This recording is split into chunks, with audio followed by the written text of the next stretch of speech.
तब माफिया मुंडी नाम का एक ग्रुप इन लोगों ने मिल के बनाया था। उसमें ये लोग साथ में काम किया करते थे। हालांकि अभी हनी सिंह ने बोल दिया है कि माफिया मुंडीर का हिस्सा बादशाह थे ही नहीं, कि हनी सिंह लोगों से सॉन्ग्स लिखवा लेते थे फिर क्रेडिट नहीं देते थे।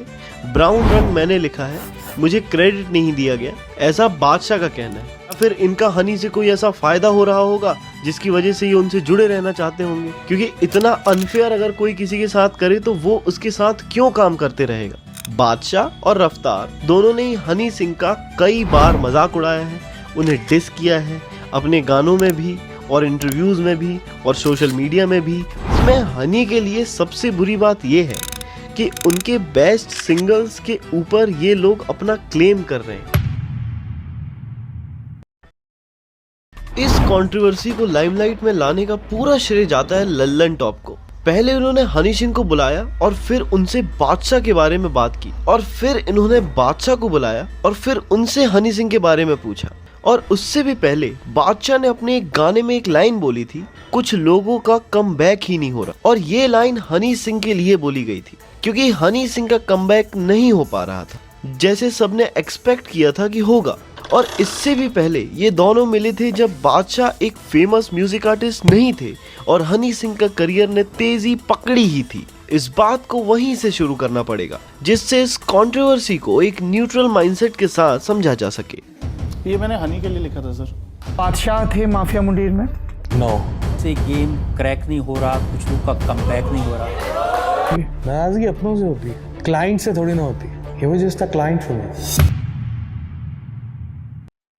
देखिए, आपको मैं पूरी कहानी इस कंट्रोवर्सी की तो सुना ही दूंगा, लेकिन आपको मोस्टली चीजें क्लियर हो जाएंगी अगर आप इस 2 मिनट को समझ लो। क्या कभी आपने सोचा है कि सिर्फ रैपर्स ही ऐसा क्यों करते हैं जो इतना लड़ते हैं एक दूसरे से? मतलब एज अ ह्यूमन अगर आपके किसी से लड़ाई हो जाए तो आप उससे कुछ बोल दोगे या जाके उससे लड़ लोगे, पर क्या आप उसके लिए स्क्रिप्ट लिख के म्यूजिक वीडियो प्रोड्यूस करने का इतना बड़ा काम करोगे? रैपर्स आपको ऐसा करते दिखते हैं क्योंकि जो हिप हॉप कल्चर है वो ऐसी ही जगह स्लम्स वगैरह से इवॉल्व हुआ है जहां ऐसे बहुत सारे गैंग्स हुआ करते थे जो इन चीजों को बहुत सीरियसली लेते थे। अभी हनी सिंह और बादशाह दोनों एक दूसरे के ऊपर इतने सारे स्टेटमेंट्स दे रहे हैं, इतनी बातें कर रहे हैं, वो इसलिए ही कर रहे हैं क्योंकि हनी सिंह को कमबैक करना है और वो चर्चा में आना चाहते हैं, और बादशाह को भी इससे काफी फायदा है। रैपिंग इंडस्ट्री में ऐसा करना उनके कल्चर का एक पार्ट है और साथ में यही लोगों के एंटरटेनमेंट का हिस्सा भी है। ये पूरा का पूरा एक बिजनेस है। जैसे हर प्रोडक्ट के पीछे एक स्टोरी होती है, वैसे ही रैपर अपने पीछे की स्टोरी बिल्ड करना चाहते हैं, अपने सॉन्ग्स के पीछे भी एक स्टोरी बिल्ड करना चाहते हैं, और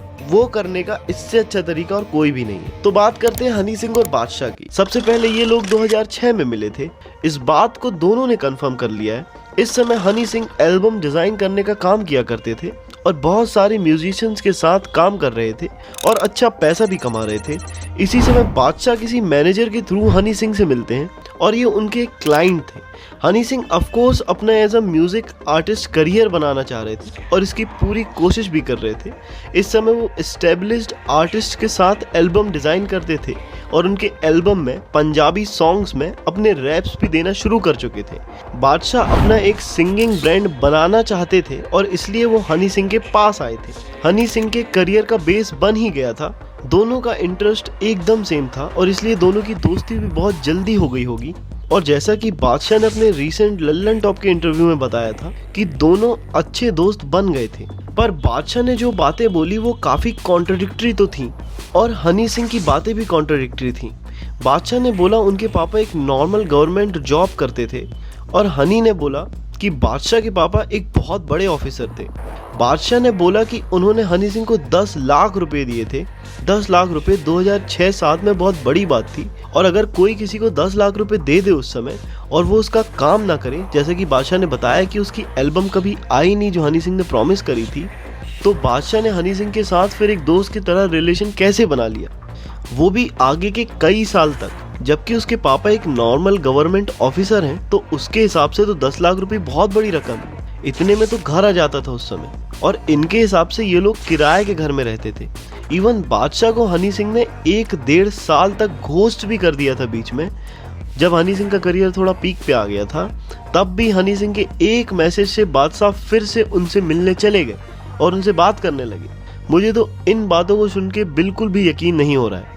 और हनी सिंह के कहे अनुसार बादशाह बस इनके क्लाइंट थे और उन्होंने कहा कि क्लाइंट से कौन नाराज होता है, वो कोई दोस्त थोड़ी था कि मैं उससे नाराज हूँ।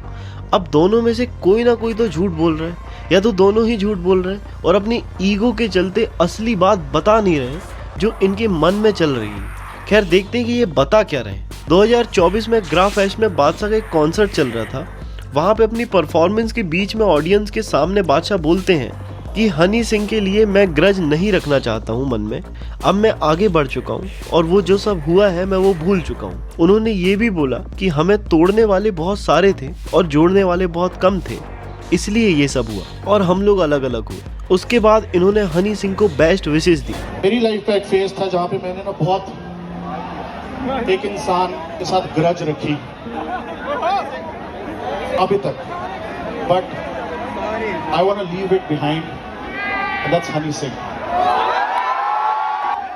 When I was unhappy because of whatever reasons, कुछ मिसअंडरस्टैंडिंग्स थी, लेकिन मुझे रियलाइज हो गया कि जब हम दोनों इकट्ठे थे ना, जोड़ने वाले बहुत कम थे, तोड़ने वाले बहुत कम, लड़ाने वाले बहुत कम। So today I just want to let you all know that I have left that phase behind and I wish him all the best. पर ऐसा सब बोलने के बाद बादशाह ने फिर से इन्हें डिस करना शुरू कर दिया।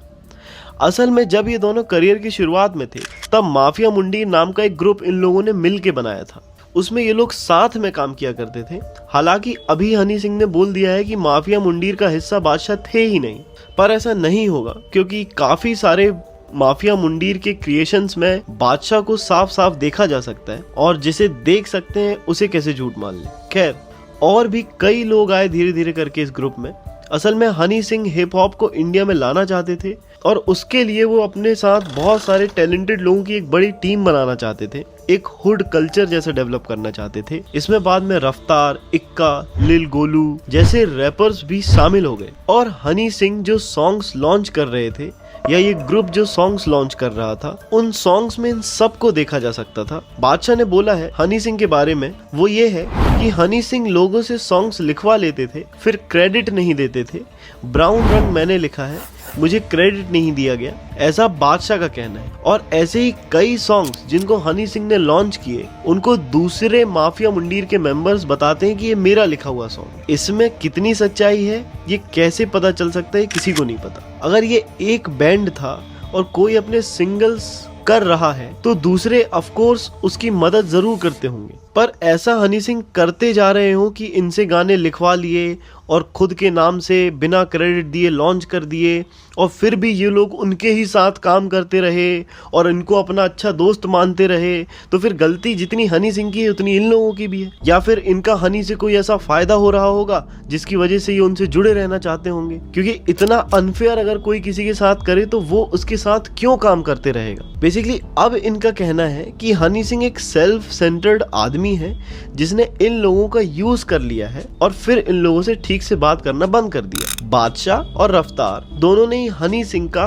कई बार मजाक उड़ाया है, उन्हें डिस किया है अपने गानों में भी और इंटरव्यूज में भी और सोशल मीडिया में भी और रियलिटी टीवी शोज में भी। पर दूसरी साइड इस बात की ये है कि अगर हनी सिंह ने खुद अपनी दम पे अगर इस ग्रुप को बनाया था जिसका नाम माफिया मुंडीर था, इसके गाने प्रोड्यूस करने के लिए खुद पैसे लगाए थे, तो उनके हिसाब से जो वो कर रहे थे उन्हें वो सही लगा और उन्होंने किया। एक गाना नहीं है ऐसा, ऐसे कई गाने। और अगर इन लोगों को इतनी ही दिक्कत होती रही तो ये लोग ग्रुप को छोड़ देते, पर इन्होंने ऐसा कई साल तक नहीं किया। इन चीजों को बाहर आने में कई साल लग गए। इन लोगों का कहना है कि इन लोगों को समय के साथ ऐसा लगने लगा कि यहाँ पे ग्रोथ नहीं हो रही और हनी सिर्फ अपने सिंगल्स बना रहे हैं, अपने करियर पे फोकस कर रहे हैं, तो ये चले गए। इसमें हनी के लिए सबसे बुरी बात ये है कि उनके बेस्ट सिंगल्स के ऊपर ये लोग अपना क्लेम कर रहे हैं, पर इसमें उनका कोई रिस्पॉन्स भी नहीं है, क्योंकि इन गानों को हमने हनी सिंह के साथ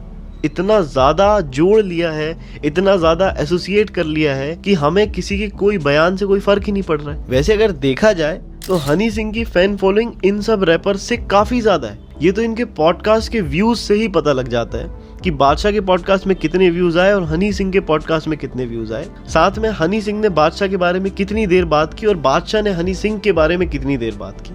अभी भी लोग सुनना चाहते हैं कि हनी सिंह क्या बोल रहे हैं। इनके इतने टफ टाइम के बाद अब इनका कमबैक हो ही रहा है। अब देखते हैं कि क्या होता है। आप हनी सिंह के बारे में एग्जैक्टली उनके साथ क्या हुआ है इतने 6-7 सालों में, उसकी वीडियो दर्शन प्रोडक्शन में देख सकते हैं। तो इस कंट्रोवर्सी को ये लोग कर क्यों रहे हैं? बेसिकली हनी सिंह और बादशाह ऐसा क्यों कर रहे हैं, एक दूसरे के बारे में बात क्यों कर रहे हैं? अब जैसा कि हम देख रहे हैं कि हनी सिंह से बादशाह के बारे में क्वेश्चन पूछे गए और बादशाह से हनी सिंह के बारे में क्वेश्चन पूछे गए।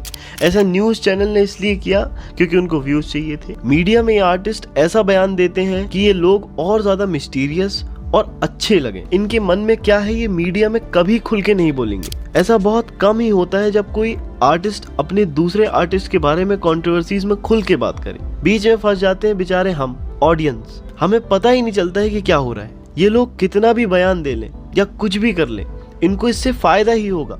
हमारे लिए एंड में यही कंक्लूजन है कि अपने आप को अगर कोई चर्चा में लाने के लिए कुछ कर रहा है तो उसका मजा लो हेल्दी वे में, ना कि इसमें ज्यादा घुसो और ना कि किसी के तरफ होके दूसरों को या दूसरी ऑडियंस को नुकसान पहुंचाओ। पुराने समय में क्या हुआ है ये तभी पता चलेगा जब ये लोग उस बारे में खुल के बात करेंगे, और मुझे नहीं लगता कि ऐसा कुछ होगा। ये बस इस चीज को इतना ही मिस्टीरियस रखेंगे जितनी ये अभी है, जिससे इसके बारे में बातें होती रहे और इनका फायदा होते रहे, इनके सामान बिकते रहे। सामान मतलब इनके गाने। तो मैं उम्मीद करता हूँ कि दर्शन प्रोडक्शन की वीडियो आपको पसंद आई होगी।